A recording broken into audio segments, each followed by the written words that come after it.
Kelantan Darul Naim atau lebih dikenali dengan nama negeri Cik Siti Wan Kembang terletak di utara semenanjung Malaysia. Dengan keluasan 14,922 km persegi, sebahagian besar penduduknya adalah orang Melayu.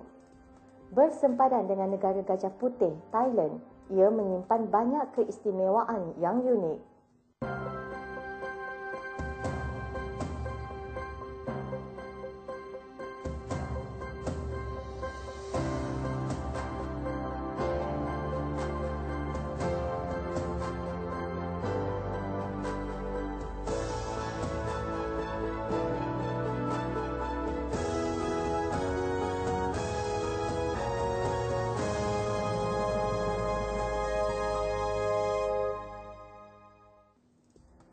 Kesultanan Melayu Kelantan terkenal dengan kebijaksanaan menerajui tahta kerajaan dan mengekalkan kemakmuran. Empayar Cina pernah menjadi rakan dagang terbesarnya. Menurut sejarawan Cina Shen Yao dari dinasti Tang 618 hingga 907 Masihi, mengenali Kelantan dengan nama Holotan atau Kolotan. Pengarang Research on Ptolemy's Geography of Eastern Asia menyatakan, Kelantan adalah gabungan perkataan kolam yang bermaksud tanah dengan autam yang bermaksud sempadan. Gabungan perkataan ini menjadi Kolamtam yang akhirnya menjadi Kelantan. Pertama sekali, negeri Kelantan ini salah satu negeri yang tertua di Semenanjung Tanah Melayu. Mengikut kajian ahli arkeologi, hasil daripada penggalian mereka di Ulu Kelantan, di Gua Cha terutamanya, terbuktilah bahawa bumi Kelantan ini pernah didiami oleh manusia sejak dari beribu-ribu tahun dahulu. Jadi telah didiami, dan perkembangan itu beberapa abad kemudian maka tentulah timbul perkampungan dan terdapatlah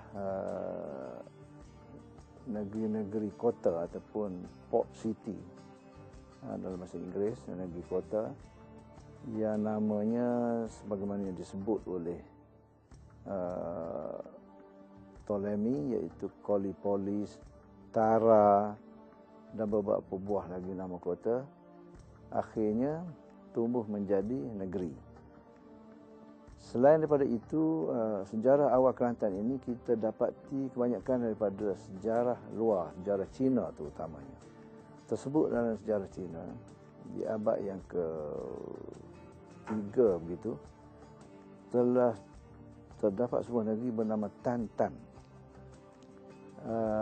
Ada ahli sejarah mengatakan Ketantan ini ialah Kelantan.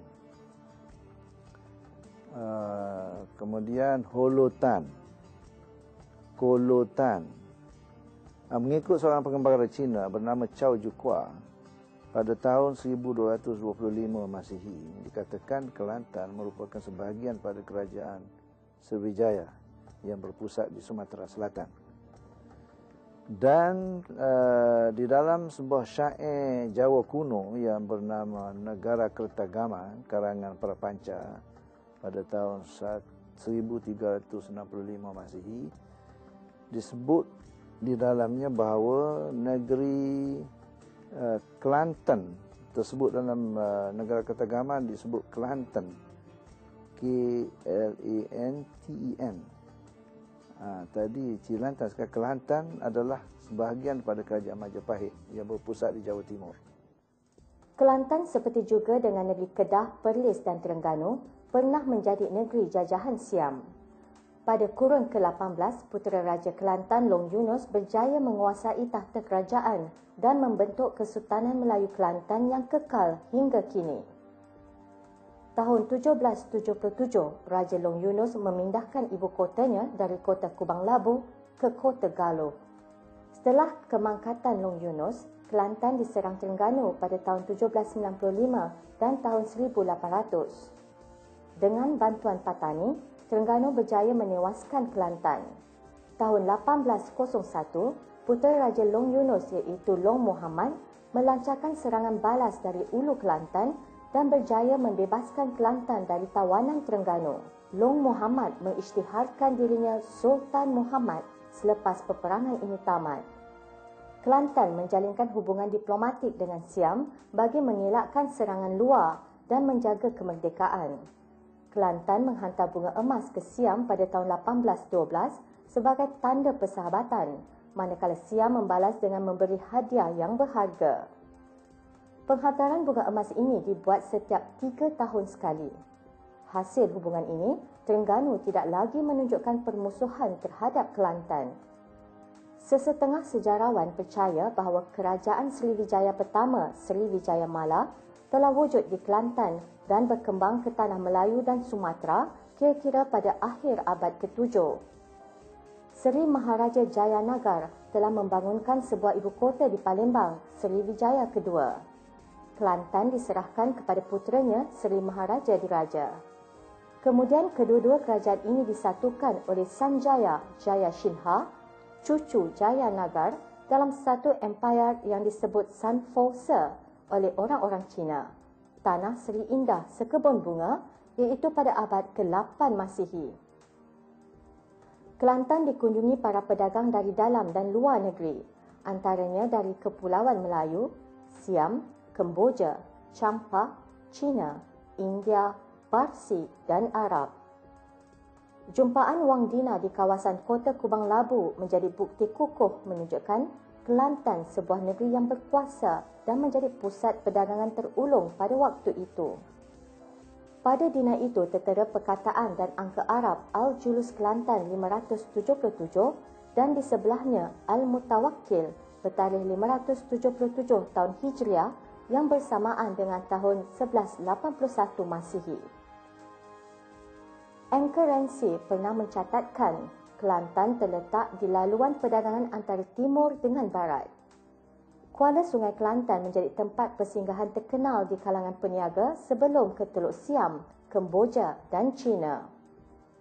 Pada abad ke-14, Ibnu Battuta, seorang pengembara Arab, singgah di suatu tempat yang bernama Kilu Krai, Kuala Kerai di Ulu Kelantan sekarang, dan bertemu dengan seorang raja perempuan yang bernama Urduja.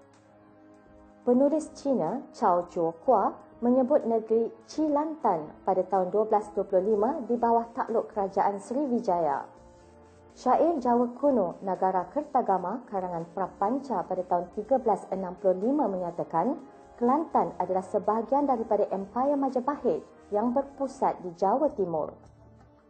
Dan pada suatu ketika sekitar kurun yang ke-6 iaitu 500 Masehi sudah wujud satu kerajaan yang dinamakan Sriwijaya Mala.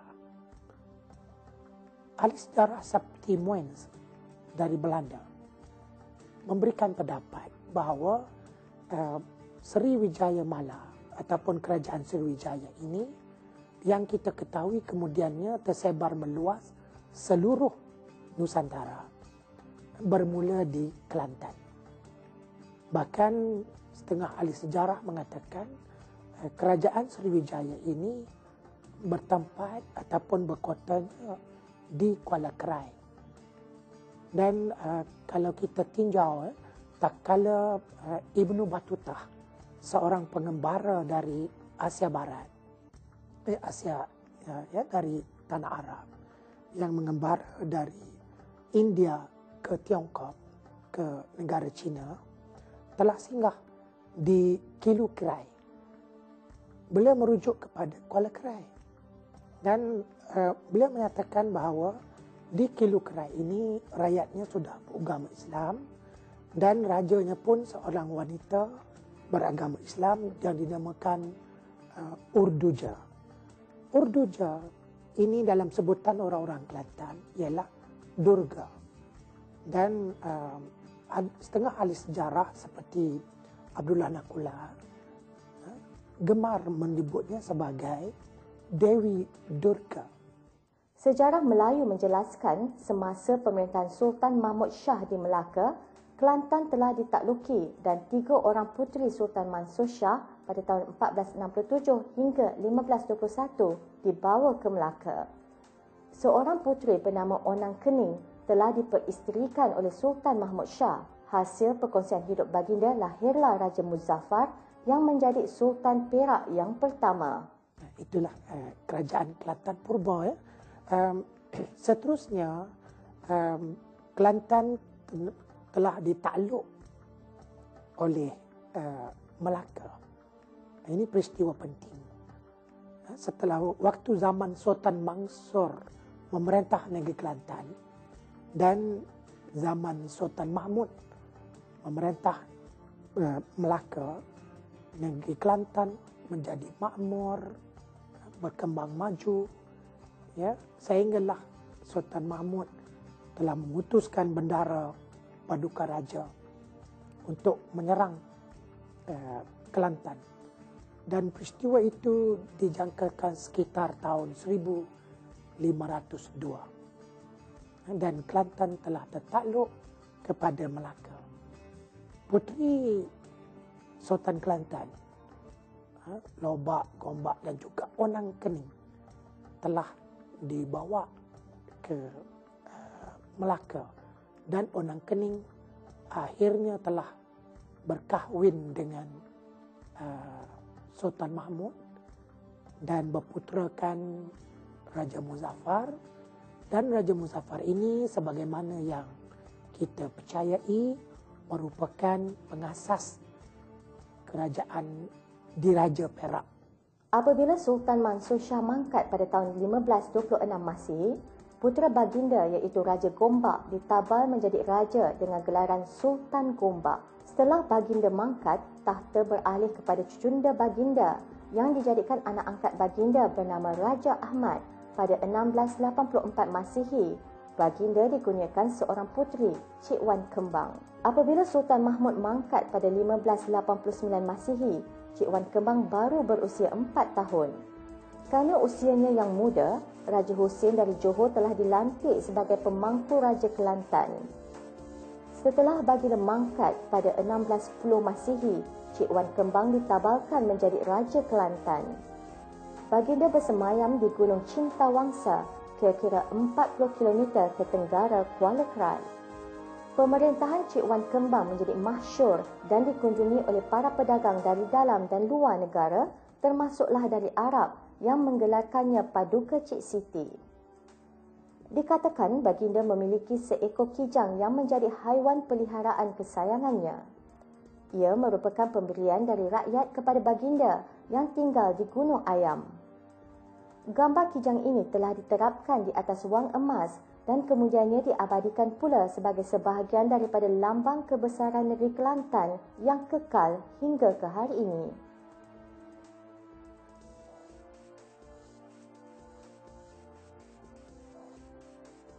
Cik Siti Wan Kembang seorang raja sakral, raja yang dianggap sakti dan keramat. Baginda seumur hidupnya tidak pernah berkahwin dan sentiasa berada di dalam keadaan mendekati diri kepada hal-hal kerohanian, dan itulah sebabnya baginda dianggap sakral oleh rakyat baginda. Baginda lebih suka, selain daripada urusan negeri, baginda lebih suka menyendiri di Gunung Cintawangsa. Kegemaran baginda ialah memelihara seekor kijang, ya, sebagai peliharaan kegemaran baginda. Baginda ialah anak Raja Hussein dari Kelantan itu, tetapi tak kala ayahanda baginda mangkat, baginda masih terlalu muda dan takhta diberikan kepada seorang anak raja, keturunan raja juga, yang berasal dari hujung Madini ataupun Johor hari ini. Ya. Seterusnya, baginda telah mengambil salah seorang puteri kepada Raja Luyur, iaitu Raja Jembal yang bernama Saadong, ya, dan dipelihara sebagai anak angkat. Dan cerita mengatakan puteri Saadong ini berwajah ayu, jelita dan sangat menawan.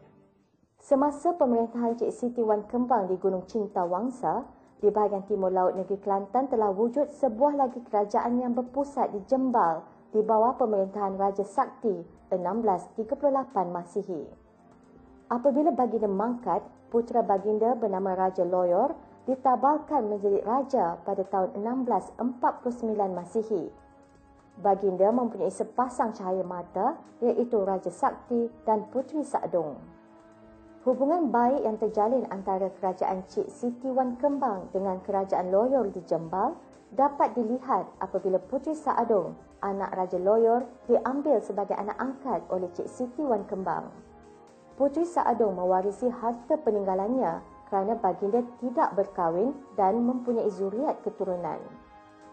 Perihal kecantikan yang dimiliki Puteri Sakdong telah menarik minat Maharaja Siam untuk memperisterikan baginda. Namun hasrat tersebut ditolak. Kemudiannya Puteri Sakdong berkahwin dengan sepupunya Raja Abdullah iaitu putera Raja Bahar Bendahara untuk menyelamatkan pertalian diraja. Raja Abdullah telah dimahkotakan di Kota Tegayung, tanah serendah sekebun bunga, dan kemudiannya berpindah ke Kota Jelasin di Kota Mahligai. Puteri Sakdong telah diculik oleh Maharaja Siam dan dilarikan ke Siam. Sekembalinya baginda ke Kelantan, telah berlaku pergaduhan antara baginda dan Raja Abdullah. Akibatnya, Raja Abdullah terkorban kerana terkena tikaman cucuk sanggul Puteri Sakdong akibat berkahwin lain. Selepas kemangkatan Raja Abdullah, Puteri Sakdong melantik Raja Abdul Rahim yang merupakan saudara Raja Abdullah sebagai raja di Kota Mahligai pada tahun 1671 Masihi dan dikahwinkan dengan anak penghulu Ngah Jembal. Puteri Sakdong menjadi raja di Bukit Marak dan sejak itu kisahnya tidak dapat dikesan lagi.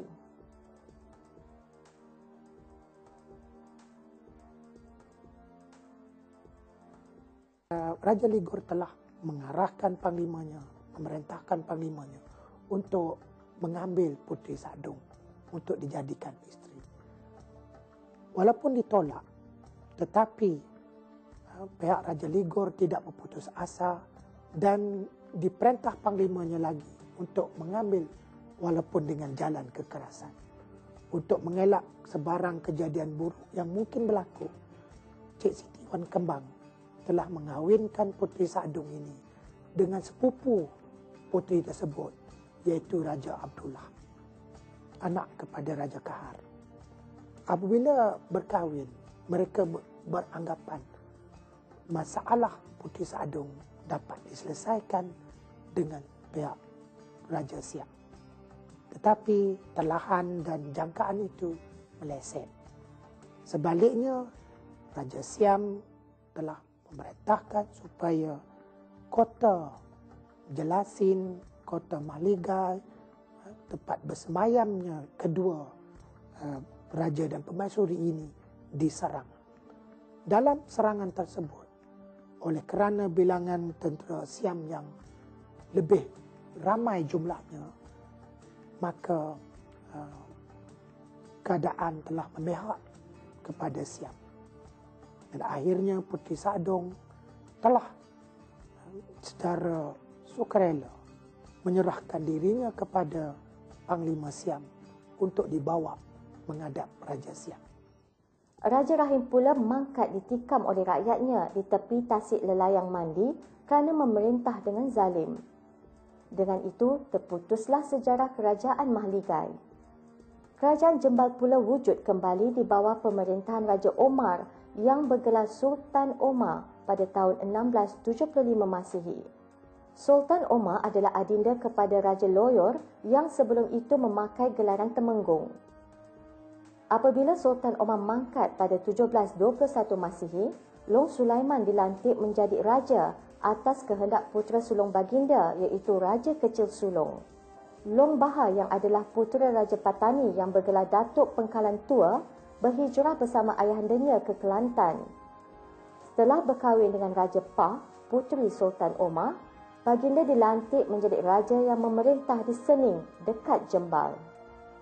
Apabila Long Bahar mangkat pada 1733 Masihi, maka putera baginda Long Sulaiman ditabalkan menjadi raja dan terus bersemayam di Kota Kubang Labu. Long Sulaiman mempunyai seorang putera bernama Long Yunus dan dua orang puteri iaitu Tuan Dewi dan Tuan Kembang yang berkahwin dengan Long Deraman, putera Tuan Senik Geting yang memerintah di Legih. Pada 1576 Masihi, telah berlaku serangan untuk merebut tahta yang akhirnya telah membawa kepada kemangkatan Long Sulaiman. Berikutnya, Long Pendak, sepupu baginda, dilantik menjadi Raja Kubang Labu dan adiknya pula Long Muhammad dilantik menjadi Raja Muda. Pada tahun 1785 Masihi, Long Pendak dibunuh oleh Long Deraman demi membalas dendam terhadap perbuatan Long Pendak yang membunuh isterinya Tengku Tengah, iaitu adik kepada Long Deraman.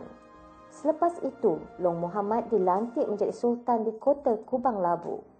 Semasa pemerintahan Long Muhammad telah tercetus peperangan antara pihak baginda dengan Long Yunus, putera Long Sulaiman yang dibantu oleh Long Ghaffar, putera Raja Reman di Ulu Perak. Dalam peperangan pada 1762 Masihi, Long Muhammad dan Long Deraman telah tumpas dan kerajaan Kubang Labu dikuasai oleh Long Yunus. Bagi mengenang jasa Long Ghaffar yang membantunya dalam peperangan itu, Long Yunus melantik beliau menjadi Perdana Menteri, memerintah dari kawasan Jeram sampai ke Sungai Pasir Tumbuh. Pada masa ini, negeri Kelantan mencapai kemajuan dan zaman ini dikenali dengan zaman kegemilangan. Perkembangan agama Islam berlaku dengan pesatnya pada zaman itu. Antara tinggalan yang masih boleh kita lihat hingga ke hari ini ialah Masjid Kampung Laut dan Kota Kubang Labu. British mula bertapak dan menguasai pemerintahan negeri Kelantan semasa pemerintahan Sultan Muhammad keempat 1899 hingga 1920. Ekonomi Kelantan berasaskan pertanian padi, getah dan tembakau. Kegiatan menangkap ikan di pesisiran pantai turut menjadi aktiviti ekonomi yang penting. Selain itu, kegiatan hasil hutan seperti pembalakan masih diteruskan tetapi terkawal. Sektor pelancongan juga turut menyumbang ke arah kepesatan ekonomi negeri Kelantan.